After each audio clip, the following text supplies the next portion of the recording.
आइए आज सुनते हैं कामिका एकादशी व्रत की कथा। श्रावण माह के कृष्ण पक्ष में पड़ने वाली एकादशी को कामिका एकादशी के नाम से जाना जाता है। एकादशी का व्रत जो कि हर माह के कृष्ण पक्ष और शुक्ल पक्ष की एकादशी तिथि के दिन एकादशी का व्रत किया जाता है।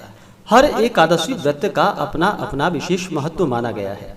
इसी प्रकार से श्रावण माह के कृष्ण पक्ष में पड़ने वाली एकादशी का अपना विशेष महत्व है। जो भी भक्त सच्ची श्रद्धा के साथ कामिका एकादशी का व्रत करते हैं, इस दिन भगवान विष्णु के चतुर्भुज रूप की पूजा करते हैं, उनके सभी बिगड़े काम बन जाते हैं। व्रत करने से उपासकों के साथ साथ उनके पितरों के कष्ट भी दूर हो जाते हैं और उपासकों को मोक्ष की प्राप्ति होती है। तो आइए सुनते हैं कामिका एकादशी व्रत की कथा। तो बोलिए प्रेम से भगवान श्री हरि विष्णु की जय, माता लक्ष्मी की जय। बहुत समय पहले की बात है कि एक बार कुंती पुत्र धर्मराज युधिष्ठिर भगवान श्री कृष्ण से कहने लगे कि हे कृष्ण, आषाढ़ शुक्ल देवशयनी एकादशी तथा चातुर्य मास महात्म्य मैंने भली प्रकार से सुना।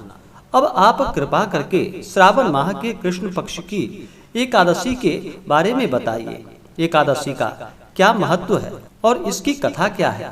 तब भगवान श्री कृष्ण कहने लगे कि हे युधिष्ठिर, इस एकादशी की कथा एक समय स्वयं ब्रह्मा जी ने देवर्षि नारद से कही थी, वही मैं तुमसे कहता हूँ।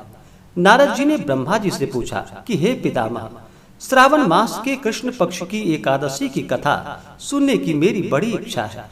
इसका क्या नाम है, क्या विधि है और इसका क्या महात्म्य है, सो कृपा करके आप हमसे कहिए। नारद जी के वचनों को सुनकर ब्रह्मा जी कहने लगे कि हे नारद, लोगों के हित के लिए तुमने बहुत सुंदर प्रश्न किया है। श्रावण माह के कृष्ण पक्ष की एकादशी का नाम कामिका है। इसको सुनने मात्र से वाजपेयी यज्ञ के पुण्य फलों की प्राप्ति होती है। इस दिन शंख चक्र गदाधारी भगवान विष्णु की चतुर्भुज रूप की पूजा की जाती है, जिनके नाम से श्रीधर, हरि, विष्णु, माधव, मधुसूदन, उनकी पूजा करने से जो फल मिलता है सो सुनो। जो फल गंगा, काशी, नैमिषारण्य और पुष्कर में स्नान से प्राप्त होता है, वह विष्णु भगवान के पूजन से प्राप्त हो जाता है। जो फल सूर्य व चंद्र ग्रहण पर कुरुक्षेत्र में और काशी में स्नान करने से, समुद्र, वन सहित पृथ्वी दान करने से, सिंह राशि के बृहस्पति में, गोदावरी और गंडकी नदी में स्नान करने से प्राप्त नहीं होता, वह भगवान विष्णु के पूजन से प्राप्त हो जाता है।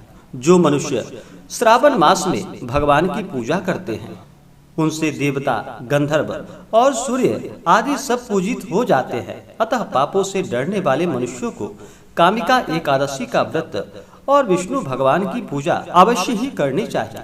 पाप रूपी कीचड़ में फंसे हुए और संसार रूपी समुद्र में डूबे मनुष्यों के लिए इस एकादशी का व्रत और भगवान विष्णु का पूजन अत्यंत ही आवश्यक है। इससे बढ़कर पापों के नाशों का कोई उपाय नहीं है।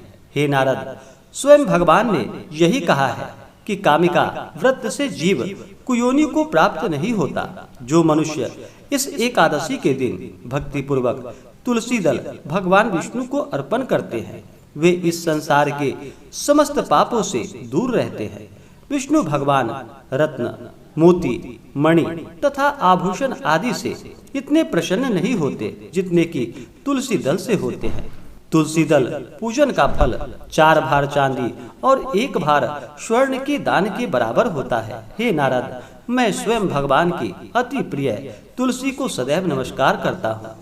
तुलसी के पौधों को सींचने से मनुष्य की सब यातनाएं नष्ट हो जाती है और दर्शन मात्र से सभी प्रकार के पाप नष्ट हो जाते हैं और स्पर्श से मनुष्य पवित्र हो जाता है। इस प्रकार से कथा के अनुसार एक गांव में एक वीर क्षत्रिय रहता था। एक दिन किसी कारणवश उसकी ब्राह्मण से हाथापाई हो गई और ब्राह्मण की मृत्यु हो गई। अपने हाथों मरे गए ब्राह्मण की क्रिया उस क्षत्रिय ने करनी चाहिए, परंतु पंडितों ने उसे क्रिया में शामिल होने से मना कर दिया। ब्राह्मणों ने बताया कि तुम पर ब्रह्म हत्या का दोष है, पहले प्रायश्चित कर इस पाप से मुक्त हो, तब हम तुम्हारे घर भोजन ग्रहण करेंगे। इस पर क्षत्रिय ने पूछा कि इस पाप से मुक्त होने के क्या उपाय है। तब ब्राह्मणों ने बताया कि श्रावण माह के कृष्ण पक्ष की एकादशी को भक्ति भाव से भगवान श्रीधर का व्रत करो एवं पूजन करो। ब्राह्मणों को भोजन करा के सदस्यता के साथ आशीर्वाद प्राप्त करने से इस पाप से मुक्ति मिलेगी। पंडितों के बताए हुए तरीके पर व्रत कराने वाली रात में भगवान श्रीधर ने क्षत्रिय को दर्शन देकर कहा कि तुम्हें ब्रह्म हत्या के पाप से मुक्ति मिल गई है। इस प्रकार जो भी भक्त सच्ची श्रद्धा के साथ कामिका एकादशी का व्रत करते हैं, भगवान विष्णु का पूजन करते हैं, कथा श्रवण करते हैं, उनके सभी प्रकार के पाप और ताप नष्ट हो जाते हैं तथा वाजपेयी यज्ञ के बराबर पुण्य फलों की प्राप्ति होती है। तो बोलिए प्रेम से भगवान श्री हरि विष्णु की जय, माता लक्ष्मी की जय, एकादशी माता की जय। तो आशा करता हूँ कि यह जानकारी आपको अच्छा लगा हो। ऐसे ही ज्ञानवर्धक जानकारियाँ प्राप्त करने के लिए हमारे इस चैनल पे अगर आप नए हैं तो चैनल को लाल बटन दबा करके सब्सक्राइब करें, साथ में बेल आइकन घंटी को दबाएं ताकि मेरे वीडियो का नोटिफिकेशन आपको समय से मिलता रहे। वीडियो को लाइक करें, शेयर करें।